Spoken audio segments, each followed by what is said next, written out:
You know, Manny Pacquiao never really left the sport because he's going to be coming back this year. Talk to us about Danny Garcia turning down $4 million, then Adrian Broner also turning down $5-6 million. We have fighters such as Keith Thurman and Sean Porter who can take that fight. Yeah, well, you know, that would be a great fight. We'll talk about a little bit about that later on in the program.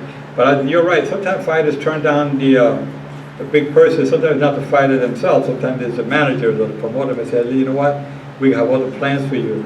So sometimes a fighter may turn down a $4 million fight, but they may look at it like something negative right now, but down the line it could probably turn out to be a $10 million fight. So I know when Floyd Mayweather fought Pacquiao, they were talking about that fight. Why didn't that fight happen 5 or 6 years ago? Well, 5 or 6 years ago, the economy was so bad, I don't think they would have made the kind of money they made today. They probably would have made half the amount of money. So I think it was a blessing in disguise that they didn't fight back then. They probably would have made maybe like I said, a couple of $100 million. But now they would Floyd Mayweather made close to $400 million. He would probably made half of that had he fought 6 years ago.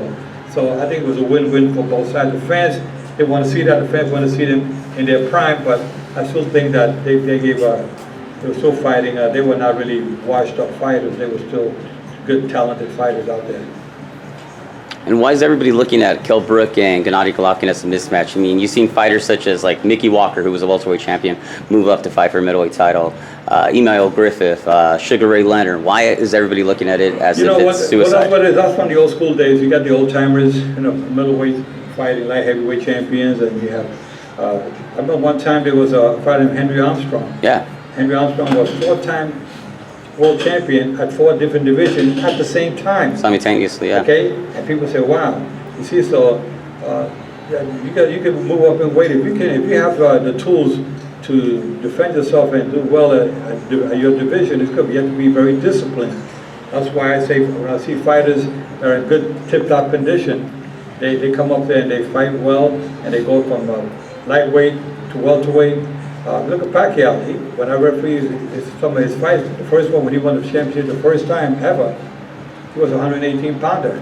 And look at him, he was knocking out guys 154 pounds. So there's room for improvement. If you put on the weight and have the right trainers behind you, I think you can really make it.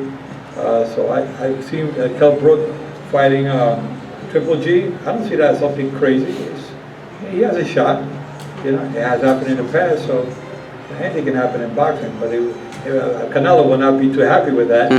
neither with the boxing fans. They would like to see Triple G stay undefeated, but the fight will be the fight of the year will be Canelo and Triple G. I can see that happening in 2017. Yeah.